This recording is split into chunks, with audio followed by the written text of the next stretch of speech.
Hi, James from Ingvid. I'm going to help you today, and this is a kiss from me to you, because I'm going to give you the kiss of good luck, and that's going to be in your conversation skills. A lot of students, they want to improve their English, and one of the best ways to improve your English is speaking to a native speaker. But that's difficult. Let's face facts. If you're lucky, you're in Canada, Britain, Ireland, Australia, where there are native speakers walking all around you. They're in abundance. Abundance means a lot of them. But if you're in a foreign country like India or Turkey, France, Germany, okay, there's not as many English people. So this advice is going to apply to you, but you're going to have to apply it, okay? And what I mean by that is if you're in a country that's not natively English, you're going to have to look for tourists. Now, please do not harass the tourists, or at least say, James ESL is telling me I need to practice. Can you help me, okay? But outside of that, what I want you to do is think of it this way. You need to interact with natural native speakers, and if you want to speak naturally. I mean, you can watch the television all you like, but it's the practice that's necessary. So the first thing I'm going to stress for you is go to a school to learn to speak. And what you want to do there is when you're there, you want to find a teacher who corrects your English. Because a lot of times native speakers, if they're talking to you, even if they're in Canada or Britain or the United States, they'll just speak to you, but they don't correct your English because it's kind of impolite to do. Or they don't care. They understand, so it's good enough, but you'll always sound like you're not native. Understand? So I got some advice for you. And if you follow this advice, within 6 months you can really clean up your English. You ready? Let's go to the board. I was watching a movie the other day. It's called Danny the Dog in Europe, or in Canada it's called Unleashed. And it's about, Jet Li plays this man who is treated like a dog and acts like a dog. And he's brought into a family, he's got a violent background, he's brought into a family, and he starts learning about love and everything else. And in this one scene in the movie, some girl kisses him. And Morgan Freeman's in the movie, and he says to him, what was the kiss like? And he goes, the kiss was sweet. The kiss was nice. Well, we're going to learn KISS to make your life sweeter and nicer. Now, the first thing we're going to take is KIS. KIS. In English, we have a saying, KISS is keep it simple, stupid. And that's what I want you to do. Keep the information I give you simple. Follow it directly, and you'll find you'll get a lot of advantage out of it. But the first KISS is KIS. And what I want to say is this. Okay.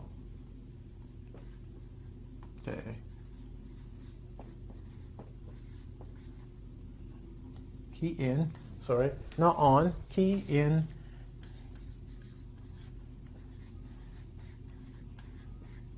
Okay.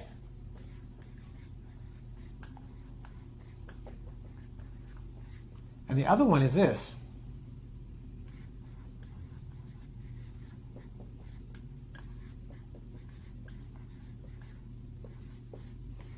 Now I'm going to waste your time for a second or two and change this to red because what I wanted to do is this. I want to keep these in red for you so you remember these two, because these are the two simple pieces of information I want you to remember. Okay? So let's do this and keep it. I'll explain in a second or two. I'm going to do it by characters I used to like when I still love them. 3 characters I used to, and I do like, are superheroes. One of them I'm sure you've heard of, Batman. Okay. Another one you probably haven't heard of, but I'm going to do this. This is like question mark, and his name was the Question. And the final one, if you liked Wolverine, you probably saw this guy in the X-Men, and it's Professor Xavier. So I'm going to put the Prof X, okay, Professor Xavier. Now, each one of these characters is going to be sort of like a metaphor for an idea that I want you to keep in mind when you try and do these ones. How do you talk to a native speaker? Well, let's just assume you're in North America, and you're not in your country with tourists. Even if you're with tourists, what you want to do, now don't case them. In North America, casing means checking someone out to see if you can steal from them. I don't want you casing them out. But be a detective. Batman is a detective. Oops, sorry, that's too high for you guys, so let's put it down here. What do I mean? Before you even walk up to somebody, oops, sorry, I got detective. Detective, my English is so good. Detective. Detective. Okay, sorry. Detective. Detect means to find and look. When you see somebody, imagine they're carrying Starbucks cup, my hands are dirty, so I'm just going to say, pretend this is a book, okay? And they're walking down the street. Now, most people will say when they want to talk to somebody, excuse me, do you have the time? Can you give me the time, please? Don't do this. Even if you're in a country that speaks English, look at the Starbucks cup, look at the book. Detect, be a detective. You see the Starbucks, first thing, where's the Starbucks? You can walk up and say, excuse me. They'll hear your accent, they'll know you're not from this country, and you say, is there a Starbucks around here? I love their coffee. Right then the person has to say something, not just yes or no, but they're going to go, yes, it's around the corner over there. You go, that smells good. What is that? You've initiated a conversation. The thing about initiating the conversation, and this is where sincere comes from in select. So first thing we did as a detective is we selected. We looked at something, there was a book, there's coffee, we chose one and selected something that would bear a conversation, okay? The sincere part came from, and this is what's important, you got to be sincere. Don't look at something that you think makes a guy look like a clown, okay? He's wearing big red shoes. He looks like Ronald McDonald. You know McDonald's, the hamburger? They've got a clown. You don't want to be looking at something that makes him look like a clown and say, hey, I like your shoes. Because you won't be able to follow up on that. And that's the important part of conversation. This is where my friend the question comes in. The question was a superhero who was a reporter who had no face. Imagine that's you. You have no face to this person. So there's no reason for them to speak to you, right? No reason. But he was also a reporter because he would take off his mask and you could see his face, but he would get information by asking people cool questions of, well, W5, right? So you're a reporter. Now, you're not on TV, unfortunately. You're not Brad Pitt or Angelina Jolie. Sorry. You might be, and if so, hi. Didn't know you were a fan. But what you want to be as a reporter, and that is meaning open-ended question. Ask open-ended questions. Like, where is there a Starbucks around here? You can't say yes and no to that. You have to say, oh, the Starbucks is down the street, blah, blah, blah, blah, blah. That gets you to work on your listening skills to understand English, but it makes them actually speak to you for more than 5 seconds. By turning around and going, that smells like, I don't speak Starbucks, I'm sorry. That smells like, which is my like mochaccino, tall, grande, latte, skinny, fat, whatever. They might go, no, it's this. And then you've initiated a conversation showing we share a common like. Because I'm being sincere, I like this stuff, you like this stuff. There's something similar without actually saying it. So now you've engaged the person who speaks English into a conversation with you. Okay? So we've been sincere. We ask open-ended questions, right? Like the reporter. We detect. Before we even walk up to them, we look and say, okay, I'm going to look at somebody, and I'm going to look at something that's unique about that person. Once you're looking at something unique about that person, here's the thing. By saying that and saying it sincerely, you create a bond. We call that rapport. There's a bond between us because we've initiated something, and they know you're being real about it. When people know you're being real, they're generally more honest and open with you as well. See? It works both ways. Okay? So we've been a reporter, we've been a detective. What does Professor X do? Well, Professor X can... And you're going to say, okay, James, life is not a comic book. I cannot read minds. I don't have that mental power. And I am not going to sit in front of people and go, oh, the coffee is hot. Okay? Of course not. But what we can say is reading minds. If you're being sincere and you've selected something, you've chosen something that appeals to you, you can understand what they're going to say to you, or you can almost predict what's going to happen because you would feel the same. You might even have a couple different ideas about it, but that doesn't matter. You both like coffee. You both know what good coffee is, bad coffee, or you have different ideas of what good coffee and bad coffee is, right? So from there, you can have a conversation. You can anticipate areas you would talk about, and that can elongate the conversation, okay? Now, that's right off the street. But you might be saying, James, okay, look, I'm a foreigner. My English not so good. I don't want to talk on the street, embarrassing. Okay, if you didn't understand me, I was saying maybe you're thinking my English isn't that good. I really don't have the confidence. Well, let's make it easy.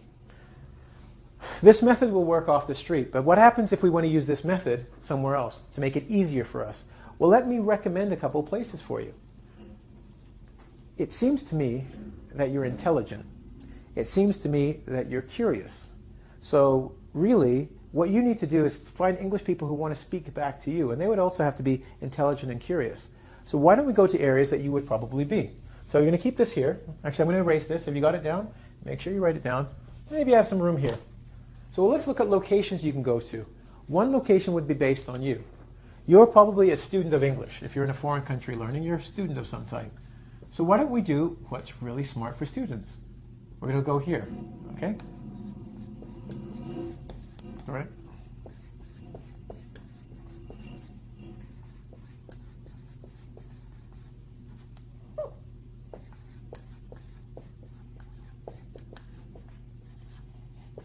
Okay, yes, I said it. Starbucks. Yeah, you better be sending me money, Starbucks. I'm advertising for you. Why Starbucks? Well, look, when I've mentioned each of these places, there's 4 of them on the board here. These are just 4. There can be many more. But as a student, really, a good place for a student to go is to an art gallery. Think about it. Here you've got people who must have money because they don't got a job. Because if you're at the art gallery in the middle of the day, you better have money. I'm joking. But what I'm saying is you've got people who want to, they open their mind. Think about this. They're open-minded. They're interested in different things, different time periods. So if you're saying museum, they're looking at different periods. They're open-minded. They want to learn. So if you come across and you're asking something like you walk up to, let's say there's an armor or a suit of armor, and you're asking them a question like you're looking there and they're looking, you go, hi, why is this armor important?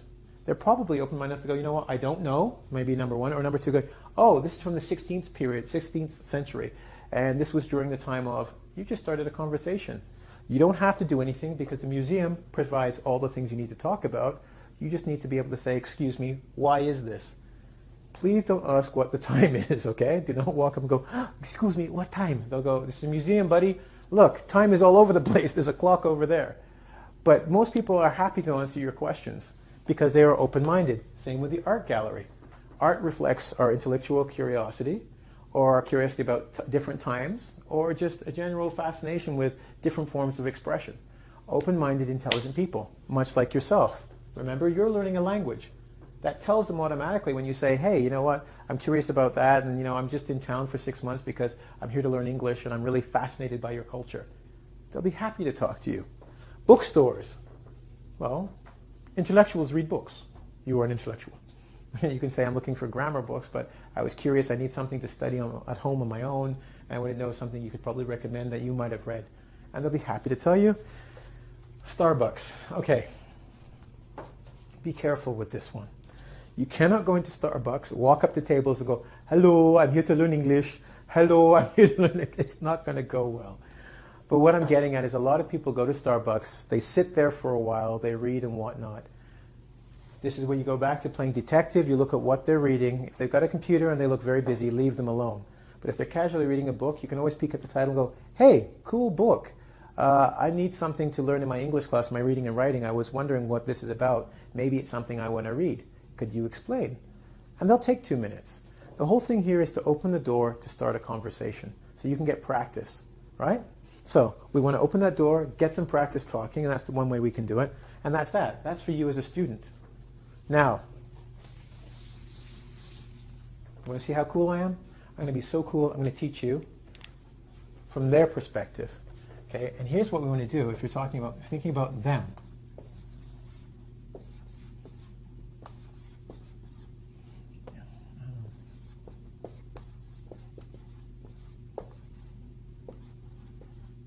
That's right. Okay. Go to where they are in a different way. If you go to a yoga or a Pilates class, these are also people who are open-minded. But now you can ask for instruction, and guess what? They're happy to do it for you. The other way is you're seeking something out, and it's natural for you to be there. But if you say you go to a yoga class and people are doing the, I don't know, Unja pose or whatever that is, and you're having some trouble, it's not that bad, and they're going to be helpful and turn around and you go, hey, look, I'm from a foreign country. I'm from Germany. I've never seen this pose before. Please help me. This three pose is so difficult. Okay? They'll probably go, Germany, cool, blah, blah, blah. How long have you been doing yoga? You ask, my first time. I'm trying new things since I've been here. They'll want to help you out. All right? Pilates is a little different. That's a bit what we call sketchy. I'm not too sure. But yoga, sure. I've been there. I've done it myself. Music festivals. They're jamming, they're rocking, man. You go, I like this music so much. You Canadians love interesting music. Okay? You can say, I'm interested, I'm from Germany. And they'll turn around and they'll go, wow, man, this rock band's called like Headley, and they'll talk to you because they'll figure if you're at this music performance, you're into it as well. caveat or a special note. Don't do this during opera or anything like that. They don't appreciate you saying, I am from, in the middle of a performance. But afterwards, if you're standing there and you're saying, I've never been to an opera, a lot of these people will love to talk to you. Same with seminars. Science, political, or I'm not going to say religious, so please, religious people, don't get offended on me, but it's a little different. But when we're looking at science and we're looking at literary seminars, people are wanting to exchange ideas, and they're not really wanting to say, okay, this one's right or this one's wrong, or try and convert you. They just want to exchange ideas and see what else is available. So this way you can go to them. The first one is about you as being a student, things you should naturally be doing, right? You're exploring a new country. Or them, places where they'll be. Now, of course, when I say this, if you're in a country where it's not natural for English speakers, reverse some of this to tourist attractions, right? Because you're not going to be necessarily a student in your own country. You're going to be a worker. But you can still do the activities I mentioned, going to the art gallery and whatnot, because tourists will go there, okay? And yoga and whatnot, depending on the country you're at, people will, so when I say this one, think of something that's special about your country. If you're in Amsterdam, people are going to go to the beer markets or the red light district. Don't disturb them there, they're kind of busy. But there are things in your country that obviously, like the Louvre in France, that people will gravitate towards, which you can use to your advantage. Anyway, this is the KISS theory of meeting people to improve your conversation. Number one, go to a school because you need a teacher to correct you, so I'm telling you that right off the bat. But number two, the best thing to do is talk to native speakers. And this is one of the best methods to do it. It's easy because, like I said, you're a bright person.